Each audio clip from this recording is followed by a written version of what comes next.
Hi friends, welcome back to our channel. ఎలా ఉన్నారు friends? అందరూ బాగున్నారా?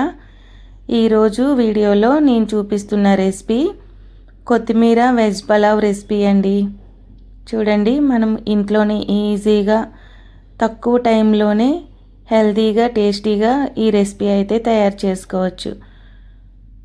చూసారా, నేనైతే రైతాతో సర్వ్ చేసుకున్నాను. ఇప్పుడు ఇది ఎలా చేయాలో చూసేద్దాం. దీనికోసం వెల్లుల్లి, అల్లం, పచ్చిమిర్చి, ఒక కట్ట కొత్తిమీర కాడలతో సహా తీసుకోవాలి. ఇప్పుడు ఇవన్నీ కూడా మిక్సీ జార్లో వేసుకోవాలండి. చూసారు కదా, ఇలా మిక్సీ జార్లో వేసుకోవాలి. తరువాత దీంట్లో ఒక 3-4 స్పూన్స్ వరకు కర్డ్ వేసుకోవాలి. తగినంత సాల్ట్ వేసుకొని నిమ్మరసం వేసుకొని గ్రైండ్ చేసి పెట్టుకోవాలండి. ఇప్పుడు ఇది పక్కన పెట్టి స్టవ్ ఆన్ చేసి ప్యాన్ పెట్టుకోవాలి. ఇందులో తగినంత ఆయిల్, తగినంత నెయ్యి వేసుకోవాలి.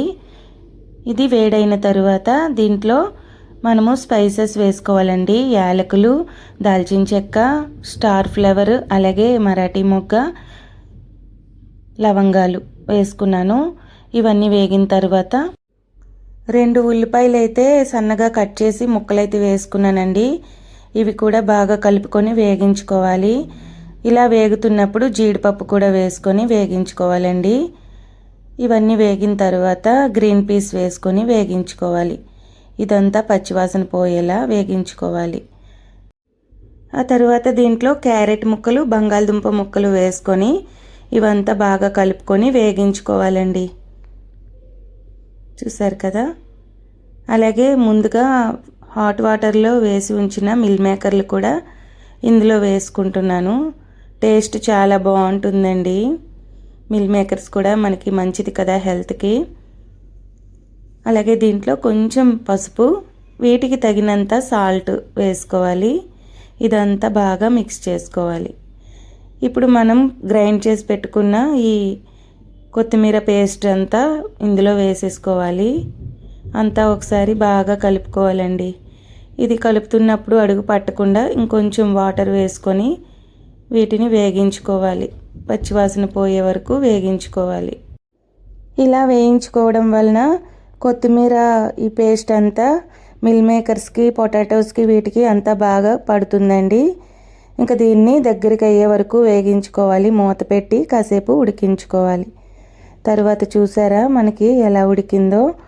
ఇంకా ఈ టైంలో మనము కడిగేసి పెట్టుకున్న రైస్ వేసుకోవాలండి.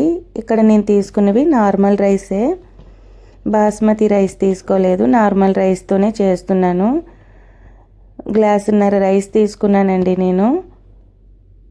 ఇప్పుడు ఇదంతా బాగా మిక్స్ చేసుకొని వాటర్ వేసుకోవాలి.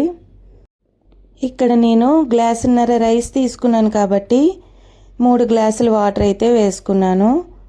ఇంక ఇదంతా బాగా కలుపుకోవాలి. ఇప్పుడు దీంట్లో కసూరి మేతి కూడా వేసేసుకోవాలండి. ఆ ఫ్లేవర్ అనేది దిగుతుంది. కసూరి మేతి కూడా వేసుకొని అంతా బాగా కలుపుకోవాలి. అలాగే ఇదే టైంలో మనకి సాల్ట్ ఏమైనా తక్కువగా అనిపించినట్లయితే చెక్ చేసుకొని సాల్ట్ కూడా వేసుకోవాలండి. ఇక్కడ నాకు సాల్ట్ తక్కువగా అనిపించింది కాబట్టి మళ్ళీ నేను వేసాను. ఇప్పుడు దీనిని కాసేపు మూత పెట్టి ఉడికించుకోవాలండి.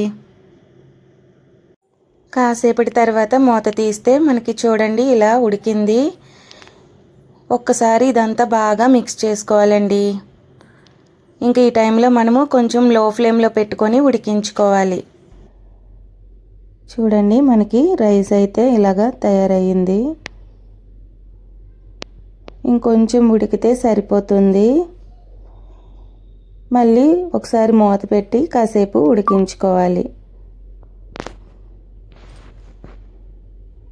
అంతేనండి, మనకి కొత్తిమీర వెజ్ పలావ్ అయితే రెడీ అయిపోతుంది.